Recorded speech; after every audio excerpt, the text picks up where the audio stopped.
గజం కేవలం 23,000 రూపాయలతో 165 గజాల భూమి కేవలం 38 లక్షలు మాత్రమే. నమస్తే, వెల్కమ్ టు సుమన్ టీవీ.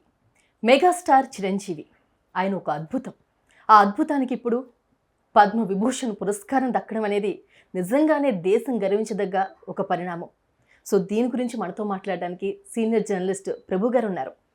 నమస్తే ప్రభు గారు. నమస్తే అమ్మా. సో ఖచ్చితంగా వరుసగా మనకి శుభ పరిణామాలు చోటు చేసుకుంటున్నటువంటి సిచ్యువేషన్ 2024 సంవత్సరంలో నిజంగా మెగాస్టార్ చిరంజీవి గారికి పద్మ విభూషణ్ దక్కడం అనేది ఆయనకు దక్కిన గౌరవంగానే కాకుండా యావత్ చిత్ర పరిశ్రమకు ఇది దక్కిన గౌరవంగా ప్రతి ఒక్కరూ భావిస్తూ ఉన్నారు.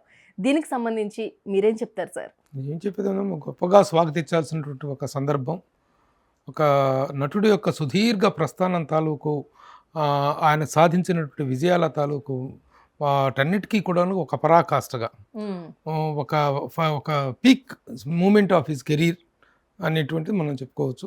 ఎంత సుదీర్ఘమైనటువంటి ప్రస్థానం అంటే 40 years ఆఫ్ జర్నీ.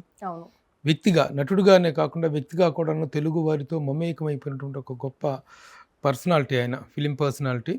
తెలుగువారి జీవన విధానంలో అంతర్భాగమైనటువంటి నటులు కొద్దిమంది ఉంటారు. అందరినీ మనం మమేకమైన నటులు అనలేము, కానీ ఇది జీవన విధానంలోనే ఒక అంతర్భాగంగా మైకమైనటువంటి నటుడుగా చెప్పుకోవాలి చిరంజీవి గారిని.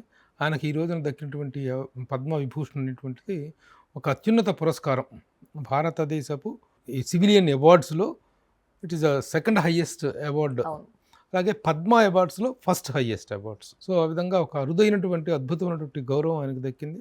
నిజంగా మీరు అన్నట్లు ఇది ఆయనకు వ్యక్తిగతంగానే కాకుండా చిత్ర పరిశ్రమకు కూడాను చాలా శుభవార్త, శుభ పరిణామం.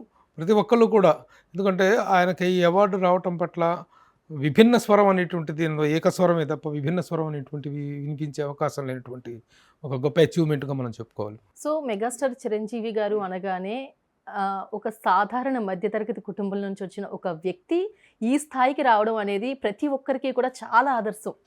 సో చిరంజీవి గారికి జరిగినటువంటి ఇంతకుముందు అనేక అవార్డులు వచ్చాయి, రివార్డులు వచ్చాయి. ప్రతి సందర్భంలో కూడా ఆయన ఫ్యాన్స్ సెలబ్రేట్ చేసుకున్నటువంటి సిచ్యువేషన్. ఒకసారి మనం ఆయన మైల్ స్టోన్స్ కనుక మాట్లాడుకున్నట్లయితే మీకున్న అనుభవాలు, మీకు గుర్తున్నటువంటి ముఖ్యమైన సంఘటనలు ఏంటి ప్రభు గారు? అంటే ఇక ఆ సుదీర్ఘమైన జర్నీలో రకరకాలటువంటి అనుభవాలు, ఒక్కొక్క అనుభవం ఒక్కొక్క మెట్టుగా, ఒక్కొక్క ఎక్స్పీరియన్స్నే, ఒక్కొక్క ఆయన జీవితం అనేటువంటి ఒక గొప్ప అధ్యాయం అయితే ఆ అధ్యాయంలో ప్రతిదీ ఒక మైల్ స్టోన్ కానీ మనం చెప్పుకోవాల్సినటువంటి అవసరం ఉంది. మామూలుగా ఆయన బై బర్త్ 1955 ఆగస్టు 22న పుట్టారు. సరే కాలేజీ విద్యాభ్యాసం ఇదంతా అయిపోయిన తర్వాత 1978 సెప్టెంబర్ 22న ఆయన నటించినటువంటి తొలి చిత్రం ప్రాణం ఖరీదు ప్రేక్షకుల ముందుకు రావడం జరిగింది. అంటే ప్రేక్షకులతో ఆయన పరిచయం ఏర్పడింది 1978 అక్టోబర్ 22న. ఇక ఆ తర్వాత ఒక్కొక్కటిగా ఒకవైపు నటుడుగా ఎదుగుతున్నారు, ఒకవైపు వ్యక్తిగా ఎదుగుతున్నారు. 1980 ఫిబ్రవరి 20వ తారీఖున ఆయనకు అల్లు రామలింగయ్య గారి కుమార్తె సురేఖ గారితో వివాహం జరగడం జరిగింది. ఆ తర్వాత చాలా సినిమాలు చేస్తూ వస్తున్నారు, ఒకవైపు ఎదుగుతూ ఉన్నారు. ఇక ప్రతి ఒక్కళ్ళు పసిగట్టింది, ఇండస్ట్రీ కానీ, ఇండస్ట్రీలో ఉన్న పెద్దలు కానీ, అటు ప్రేక్షకులు కానీ పసిగట్టారు. ఇతను మా సాధారణమైన వ్యక్తి కాదు, మామూలుడు కాదు, ఏదో ఒక ఉన్నత స్థానాలకు ఎదుగుతాడు, తెలుగు చిత్ర పరిశ్రమను ఏళ్తాడు ఇతను అనేటువంటి అంచనాలు ఏర్పడుతున్నటువంటి రోజులు అవి. ఆ అంచనాలు ఏర్పడుతున్న రోజుల్లోనే అంచనాలను నిజం చేస్తూ 1983 అక్టోబర్ 28న ఖైదీ సినిమా రిలీజ్ అయింది. అవును, అంతకు ముందు వరకు ఒక జోనర్లో వెళ్తున్నటువంటి సినిమాలు, మెలో డ్రామాగా వెళ్తున్నటువంటి సినిమాల్ని మెగాస్టార్ చిరంజీవి గారు వచ్చిన తర్వాత నిజంగానే ఇంకొక జోనర్లోకి తీసుకెళ్ళినటువంటి, అంటే చిత్ర పరిశ్రమలో 24 శాఖలు ప్రభావితమైనవి ఆయన రాక వల్ల కానీ, ఆయన స్పీడ్ వల్ల. ఒక కొత్త జోనర్ని, కొత్త స్పీడ్ని ఇంట్రడ్యూస్ చేశాడు ఇండస్ట్రీకి. కాబట్టి అక్టోబర్ 28 ఖైదీ రిలీజ్ అనేటువంటిది ఆయన జీవితంలో ఒక పెద్ద మైల్ స్టోన్గా చెప్పుకోవాలి.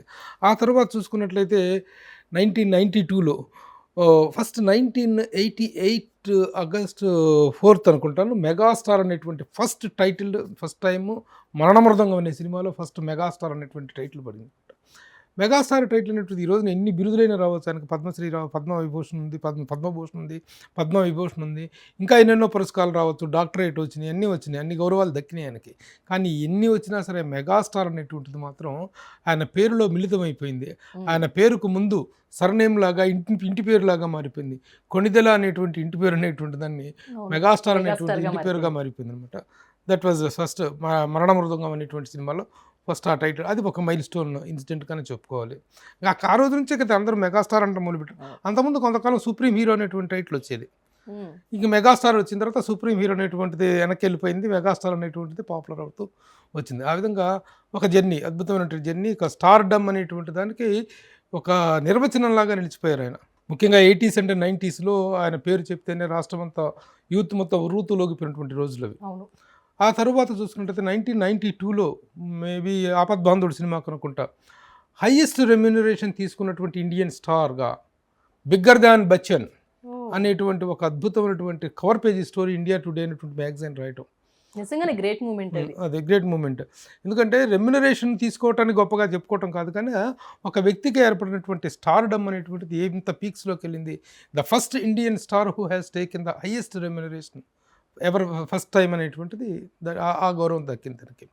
ఇక ఆ తర్వాత ఆయన జర్నీలో రకరకాలైనటువంటి ఇప్పుడు తర్వాత 1998 అక్టోబర్ 2వ తారీఖున గాంధీ జయంతి రోజున బ్లడ్ బ్యాంక్ అండ్ ఇది స్థాపించడం జరిగింది.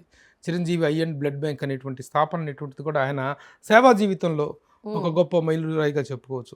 స్టార్గా ఎలా ఎదుగుతూ వచ్చారో అలాగే సర్వీస్ ఓరియంటేషన్లో కూడా అలా ఎదుగుతూ వచ్చారు. అప్పటి వరకు ఒక రియల్ హీరోగా ఉన్న ఆయన అప్పటి నుంచి ఒక రియల్ హీరోగా సమాజంలో సామాజిక సేవ, అభిమానుడు అనేటువంటి ఒక ఉర్రూతులుగేటువంటి అభిమాన గణాన్ని, అభిమాన శక్తుల్ని సామాజిక సేవా కార్యకర్తలుగా తీర్చిదిద్దినటువంటి ఒక గొప్ప ఘనత దక్కింది. దానికి ఒక ప్రారంభ దినంగా మనం అక్టోబర్ 2, 1998 చెప్పుకోవాలి. అదొక పెద్ద మైల్ స్టోన్ ఇన్సిడెంట్గా చెప్పుకోవాలి. అలాగే 2006 ఏప్రిల్ 23వ తేదీన ఆయనకి పద్మభూషణ్ అవార్డు అనేటువంటిది రావడం జరిగింది. అది ఒక గొప్ప గౌరవం. భారత ప్రభుత్వపు అత్యున్నత పురస్కారాల్లో ఒకటి పద్మభూషణ్ రావడం జరిగింది. ఆ తరువాత పార్టీ ప్రకటన, ప్రజారాజ్యం పార్టీని రాజకీయాల్లోకి ప్రవేశించి ప్రజారాజ్యం పార్టీని స్థాపించడం కూడా దాని తాలూకు ఫలితం ఏమైనప్పటికీ, జయాపజయాలు ఎలా ఉన్నప్పటికీ 2008 ఆగస్టు 26వ తారీఖున పార్టీ ప్రకటన అనేటువంటిది చాలా భారీ స్థాయిలో, అంటే ప్రపంచ రాజకీయ చరిత్రలో చూసుకున్నట్లయితే అంతటి చారిత్రాత్మక సభ ఎక్కడా జరగలేదు. అంతటి జన సమీకరణ, జన సందోహం పెళ్ళుబుకినటువంటి ఒక సభ అది. తిరుపతిలో పార్టీ ప్రజారాజ్యం పార్టీ ప్రకటన అనేటువంటిది. ఆ తర్వాత కొన్ని రాజకీయ పరిణామాల కారణంగా రాజకీయంగా ఆయన ఇమడలేడు. రాజకీయంగా ఆయన మనస్తత్వానికి ఆయన చాలా మృదు స్వభావి. ఎవరిని ఒక మాట అనేటువంటి కానీ ఒకరితోటి ఒక చిన్న ఎవరు తన్నేమన్నా అలా ఓకే క్షమించి వదిలేస్తారు, కానీ చాలా శాంతియుతంగా ఉంటారు. అంటే ఈ రాజకీయాల్లో డక్కా ముక్కీలు తినే టైప్ ఆఫ్ క్యారెక్టర్ అయితే ఆయన కాలేదు, కాబట్టి ఆయన అక్కడ అంత పెద్దగా ఇమ్మలేదు.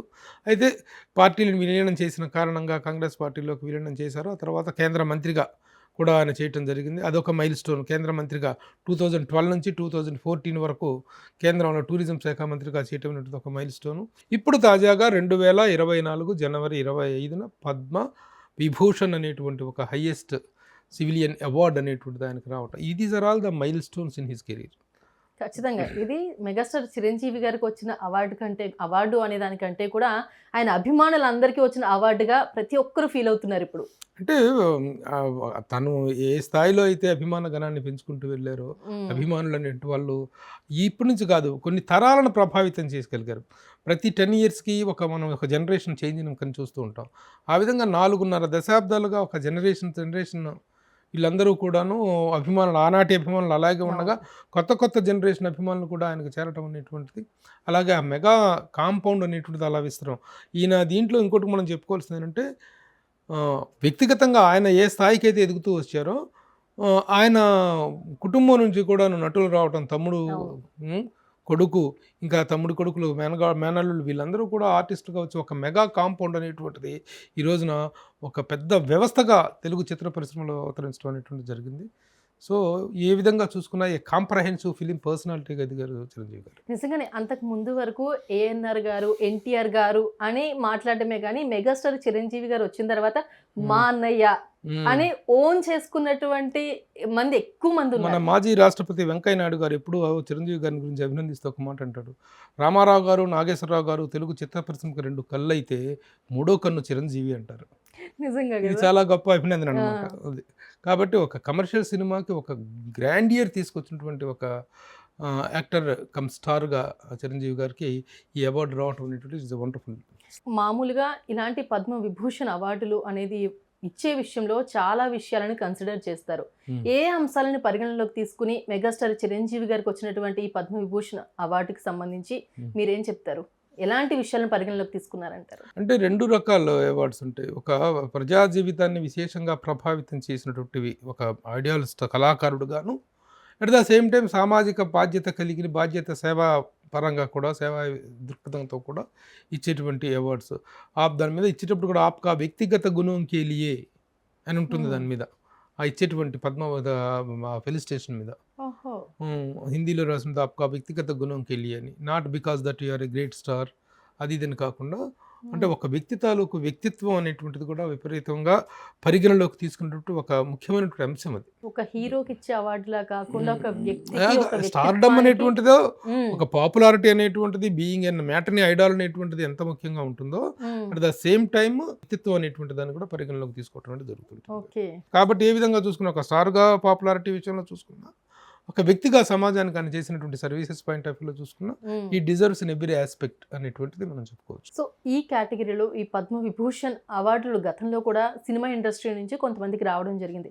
ఒకసారి వారి గురించి కూడా మనం మాట్లాడుకుంటే మీరేం చెప్తారు సార్? జోహ్రా సైగల్ అనేటువంటి ఒక లేడీకి ఫస్ట్ వచ్చిందండి, ఆర్టిస్ట్కి. తర్వాత మనకి చాలామంది ఉన్నారు, ఇంకా దిలీప్ కుమార్ గారు, అమితాబ్ బచ్చన్ గారు, మ్మ్. తర్వాత వచ్చేసి అక్కినేని నాగేశ్వరరావు గారు. మన తెలుగులో ఇంకా గర్వంగా చెప్పుకుంటా ఫస్ట్ పద్మవిభూషణ్ నేను తెలుగు ఫిలిం ఇండస్ట్రీ అక్కినేని నాగేశ్వరరావు గారు. అంటే అక్కినేని నాగేశ్వరరావు గారికి 3 అవార్డులు వచ్చినాయి, పద్మశ్రీ, పద్మభూషణ్, పద్మవిభూషణ్ 3 అవార్డులు వచ్చినాయి. ఈయనకి ఆల్రెడీ డైరెక్ట్గా పద్మభూషణ్ వచ్చింది కాబట్టి ఇక పద్మశ్రీ అవార్డు అనేది దానికి వచ్చినట్టే లెక్క. మ్మ్. ఈ 2 అవార్డ్స్ వచ్చినట్టే పద్మశ్రీ కూడా ఉన్నట్టే అండర్స్టూడ్ అనేటువంటిది అనమాట. సో అట్లా రజనీకాంత్కి, అమితాబ్ బచ్చన్కి, వీళ్ళందరికీ కూడా వచ్చినాయి, దిలీప్ కుమార్. మెగాస్టార్ చిరంజీవి గారు అనగానే మీకు ఆయనతో చాలా ప్రత్యేకమైనటువంటి ఒక అనుబంధం ఉంది, పర్సనల్ గా కూడా. సో ఇలాంటి అవార్డులు రివార్డుల విషయంలో మెగాస్టార్ చిరంజీవి గారితో మీరు మాట్లాడినప్పుడు ఆయన వీటికి సంబంధించి ఎలా రియాక్ట్ అవుతారు సార్? ఇంకా sir it is a great moment to celebrate కదా. అబ్బాయి నాకు అవార్డు రావటం, నాకు అవార్డు అనేటువంటిది నాకు పెద్ద ఇది కాదు అది కాదు అనేటువంటి హిపోక్రటిక్ స్టేట్మెంట్స్ ఏ ఉండవు. ఎస్, చాలా స్వాగతిస్తారు, మాట్లాడతారు కదా. ఎవరైనా తమ ఆనందాన్ని, తమ సంతోషాన్ని వ్యక్తం చేస్తారు. అంతేగాని నాకు అవార్డుల కంటే నాకు పెద్ద ఇష్టం లేదు, ఇలాంటి పోజులు కొట్టడం ఇలాంటివి ఉండవు. సవినయంగా స్వీకరించేటువంటి ఒక సంస్కారం ఆయనలో ఉంది. He might be feeling very happy. ఇంకా ఇప్పుడే అవార్డు వచ్చినటువంటి వార్త మనకు బయటకు వచ్చింది కాబట్టి ఇంకా ఆయన రియాక్షన్స్ ఎలా ఉంటాయి, ఇండస్ట్రీ రియాక్షన్స్ ఎలా ఉంటాయి, ఇండస్ట్రీ ఏ విధంగా దీన్ని సెలబ్రేట్ చేయబోతుంది, ఈ కోలాహలం అంతా ఇంక ఈ 2-3 రోజుల పాటు ఈ కోలాహలం అంతా కొనసాగుతుంది. We will wait and see. So ఫైనల్గా ప్రభు గారు, ఇప్పుడు దాకా మీరు ఒక సీనియర్ జర్నలిస్ట్గా, సినిమా జర్నలిస్ట్గా మెగాస్టార్ చిరంజీవి గారితో మీకున్న అనుబంధం ప్రకారం మాట్లాడడం జరిగింది. ఈ ఓవరాల్ ఆస్పెక్ట్కి సంబంధించి ఒక కామన్ మ్యాన్గా మీరేం మాట్లాడతారు సార్? కామన్ మ్యాన్గా మాట్లాడినా, జర్నలిస్ట్గా మాట్లాడినా, ప్రతి కామన్ మ్యాన్కి, ఎందుకంటే ఒక స్టార్ యొక్క స్టామినాకి కానీ, స్టార్ యొక్క పాపులారిటీకి నిదర్శనం ఏంటంటే, ఒక రూరల్ పల్లెటూరు, అసలు జన నాగరికత అనేటువంటిది లేనటువంటి ఒక పల్లెటూరుకు తీసుకెళ్ళి ఈ ఫోటో ఎవరిది అంటే చిరంజీవి అని చెప్పగలిగేటువంటిది ఒక స్టార్కు ఉన్నటువంటి స్టామినా, అతనికి ఉన్నటువంటి పాపులారిటీకి నిదర్శనం. అంతగా జనంలోకి చుచ్చుకుపోయినటువంటి ఒక స్టార్. కాబట్టి జర్నలిస్ట్గా నా స్పందన అనేటువంటిది కాదు, కామన్ మ్యాన్, ఒక రిక్షా పుల్లర్ కావచ్చు, ఒక కార్మికుడు కావచ్చు, ఒక కూలీవాడు కావచ్చు, ఎవరి దగ్గరికి వెళ్ళినా ఎవరయ్యా అంటే చిరంజీవి గారు, ఎన్టీఓడు, రామారావు, నాగేశ్వరరావు అని ఏ విధంగా అయితే పబ్లిక్లో ఆ ఐడెంటిటీ అనేటువంటి ఏర్పడుతుందో, అంతటి పాపులారిటీ మా అన్నయ్యకి అవార్డు వచ్చింది అనేటువంటి ప్రతి ఒక్కళ్ళు కూడా, మా అన్నయ్యకి అవార్డు వచ్చింది, మా సార్కి అవార్డు వచ్చింది, మా దేవుడికి అవార్డు వచ్చింది, ఒక ఐడాల్స్గా స్థాయికి వెళ్ళిపోయినటువంటి వ్యక్తుల్ని ప్రతి ఒక్కళ్ళు అభినందించేటువంటి గొప్ప సందర్భంగా మనం చెప్పుకోవాలి. ఖచ్చితంగా ప్రభు గారు, ఈ సందర్భాన్ని ప్రతి ఒక్కరు సెలబ్రేట్ చేసుకోవాల్సినటువంటి మూమెంట్ ఇది. ఎస్, కాబట్టి మన సుమన్ టీవీ పక్షాన, సుమన్ టీవీ వీక్షకుల పక్షాన కూడాను మెగాస్టార్ చిరంజీవి గారికి పద్మవిభూషణ్ వచ్చిన సందర్భంగా మనందరం కూడా హృదయపూర్వక శుభాభినందనలు తెలియజేద్దాం. రైట్ ప్రభు గారు, థ్యాంక్ యూ అండి. Thank you so much. By. Thank you.